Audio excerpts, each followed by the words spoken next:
The Trump administration also revoked the guidance of U.S. hospitals requiring hospitals to provide emergency abortions when necessary. The guidelines were imposed by the Biden administration back in 2022. It was an effort by President Biden to preserve abortion just weeks after the overturning of Roe v. Wade. Pro-lifers are applauding the news. The Catholic Medical Association says in part, quote, emergency medical physicians and others who treat pregnant women in crisis should not be forced to end an unborn life by governmental mandate. And joining us now to discuss more about the HHS new policy is Dr. Tim Millea, Chair of the Catholic Medical Association Healthcare Policy Committee. Dr. Millea, thank you so much for joining us. Give us your thoughts about the HHS rescinding the Biden-era guidance that attempted to force emergency room workers to carry out induced abortions. Well, thank you for having this opportunity to talk about this, Eric. It is really good news. We have returned back to we are turning back to medicine that is not just more morally based and ethically based, but is practiced the way that it should be practiced. The EMTALA Act goes back nearly 40 years, Emergency Medical Treatment and Active Labor Act. And in the text of that original act from 39 years ago, the word abortion is not there.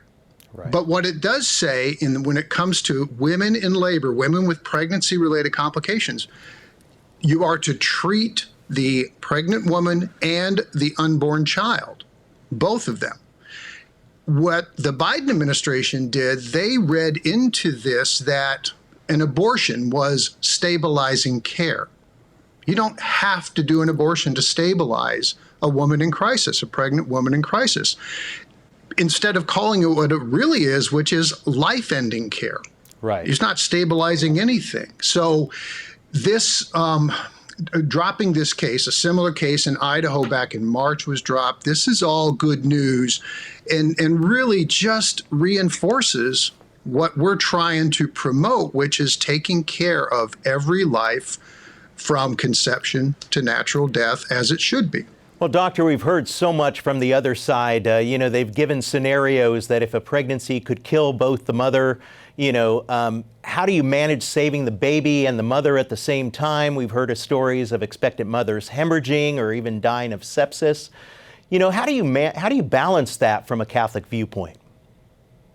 Well, the way that it's been managed prior to the Biden administration was working well, and it will work well now that this is no longer an issue that we have to deal with.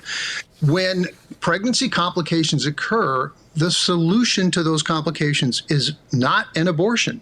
It's to treat. It's to treat the mother. It's to treat the child.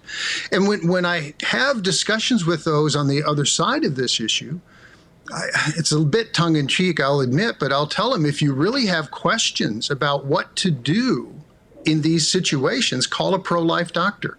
Right. They know exactly what to do. They know how to manage this. They've been doing it. And this put the onus on doctors in the emergency rooms, specifically with this EMTALA claim. But they've managed these complications as well related to pregnancy. So this is a very, very welcome development. And Doctor, I also want to get your thoughts about the Food and Drug Administration. It's conducting a review of the abortion drug mifepristone. Many don't know that this drug was pushed through during the Clinton administration, and it's fair to say that there's still an ongoing debate over its safety. According to the FDA, there have been 26 reported deaths in the United States from mifepristone since it was approved in 2000, but a lot more may have taken place, correct? Because they didn't keep track of it. That's exactly right. This is equally welcome news as well, because the data that was released a few weeks ago by Ethics and Public Policy Center, a deep dive into hundreds of thousands of claims, revealing the complication rate with chemical abortions. We're talking complications that bring the woman to the emergency room are more than 20 times higher than what the FDA data currently says. So kudos to the FDA for reviewing this, because the guidance is very, very poor and women are at risk because of this. Well, we'll leave it right there. Dr. Tim Millea, Chair of the Catholic Medical Association Healthcare Policy Committee, thank you so much for joining us. Thank you, Eric, very much.